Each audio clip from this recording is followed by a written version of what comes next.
So if you want to learn how to make vocal chops like that using just the stuff built into Ableton, you're in the right place. If you didn't like that, then I guess you could just try and find another video. But yeah, I'm going to be kind of going over this and really just showing you how I did my vocal chops for this. So let's start out over here.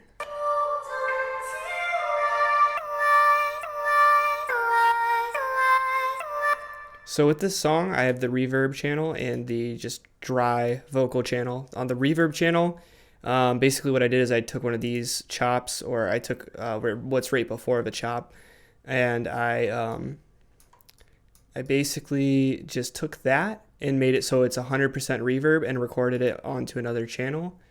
You can see right here, I basically took this and went to my vocal channel, which the vocal chop, and then it recorded this. So that's what I did for that. And basically I just took that, and so I have 100% reverb here and just a little bit on these vocals in a different separate plugin. The reverb doesn't really matter because you can just use the Ableton reverb. So let's go ahead and just get into the first thing that I want to show, which is pitching the vocals and warping, because I think a lot of people kind of overlook warping in Ableton. They think it's confusing, and that's how I was at first, so maybe that's why I think people think that. I could be completely wrong. But anyways, basically when you open up Ableton, it's going to start your warp like this. It beats, and then you're going to be on just standard pitch. You're not going to be pitched up or anything. So then what we're going to do is, if we take this vocal, which is just a chop from the main, if we pitch that all the way up to 12, we're going to get that, which isn't really the sound I'm going for. I could see someone using it, but it's not really what I'm going for with this. I want a smooth vocal chop. So what we're going to do is we're going to take this and we're going to go down to Complex Pro. Now I believe you're only going to have Complex Pro if you have Ableton Live Suite, but if not, you could always just put on Complex, and I think this comes in the standard one, which will sound like that, but Complex Pro just gives you a lot more control. So basically, it'll start like this with the formants all the way up to 100, which to me kind of sounds nasally. And you can kind of just go.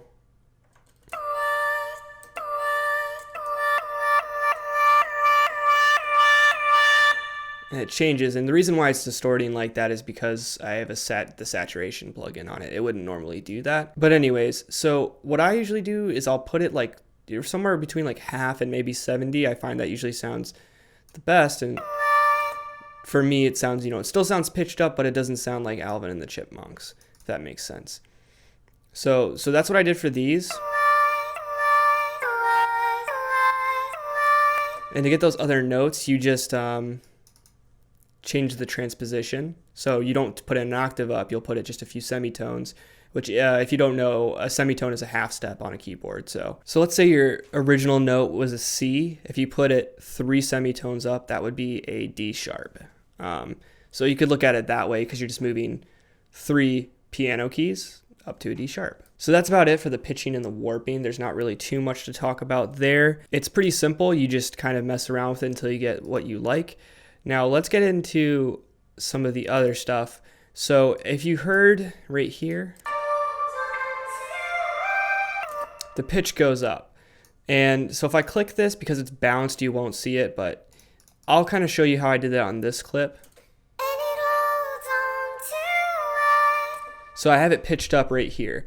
And how I did that is I went, so normally you'll have to click this. There's these 2 arrows. You click it, and you have to make sure this one's on clip, and then this one on transposition. And then from there, you'll take this, and you can basically just draw it in or exactly however you want it. And so it's the same thing. It's in semitones. So I just go from 0. It says 0, but you take that from here. So 12. So if I go up from 12 to plus 5, it'd be 17. So then you're up 17 notes from the original note at that point. And you can do that just anywhere, like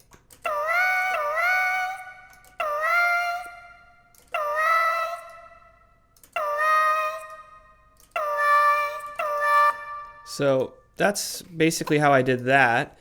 And then again, I bounced it to a reverb track. So next I want to get into chopping and fading. This is pretty simple. Basically you'll take, so I have this vocal stem for this song that I'm working on here. So if I take this vocal, what I do when I do this is I'll find a part that I like.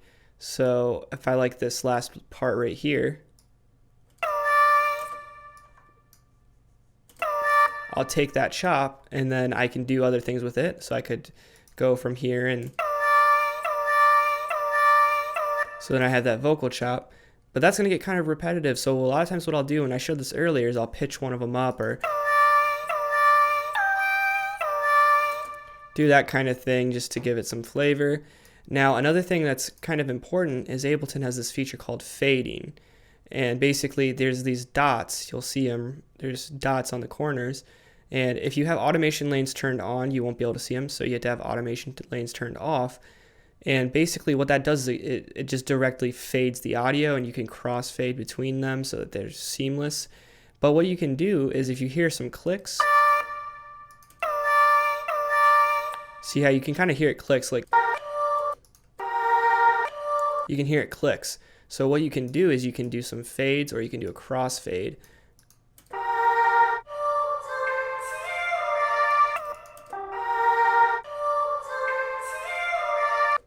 So then it's, you know, you're not going to get that click when it's going between them. And this is also very helpful for drums. If you're doing like a drum roll, you'll want to fade the ends a little bit.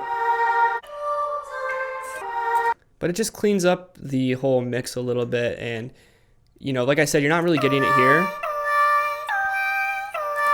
But if you were, you can fade the clips. And it also is helpful just for an effect. Like if you want just like the beginning of the sound, or just like even shorter. And then you can bring this back a little bit. So it doesn't really work for this, but if I maybe just brought this over and then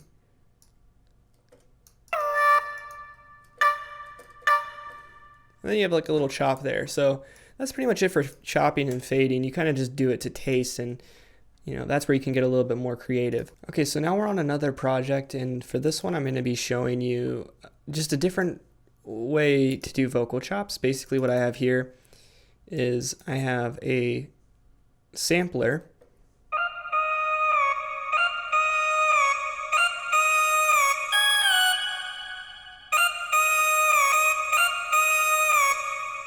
And it's taking this little sample and we're basically creating a piano out of it so we can draw in the notes. And I would say the biggest thing that I'm doing here is if you go into controls, I have portamento turned on and I have it about 90 milliseconds so that when I'm overlapping the notes, they're going to fade, as you can hear. Other than that, the biggest thing I really want to show off here is the saturation. So the octave one is the one that's being saturated super hard. The other one is actually fairly dry.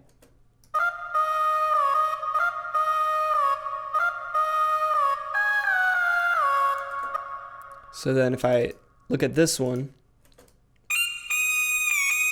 I mean, it's being driven really, really hard, and it's kind of obnoxious.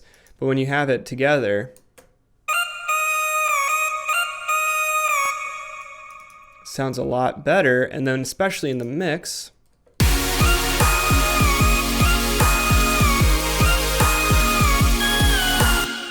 so if you kind of see where I'm going with this, you know, saturation can be pretty important when you're dealing with these samples. And you saw on the other project I was also saturating, but other than that, I mean, it's pretty much just, you know, you're EQing to taste. You can make your vocal chops sound amazing with just the built-in Ableton stuff, and that's pretty much all I use. Like, yeah, I'll use my reverbs and stuff like that, but if I really wanted to, I could throw an Ableton reverb on here and it would still sound amazing.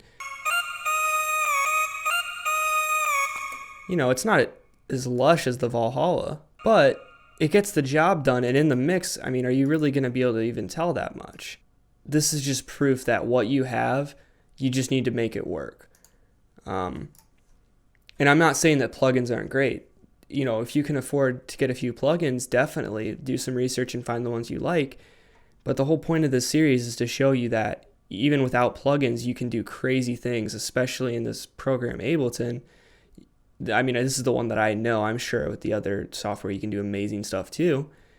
And I'm sure a lot of this actually even translates to other software. But basically what I'm trying to say is get out there, just go ahead and just get started. Just start making music if you haven't. And if you have, then here's some great techniques to just bring your vocal chops to the next level. You don't need things like Little Altar Boy. You can do it straight in Ableton. So if you guys have any questions, leave it in the comments below. If not, leave a comment, like, subscribe.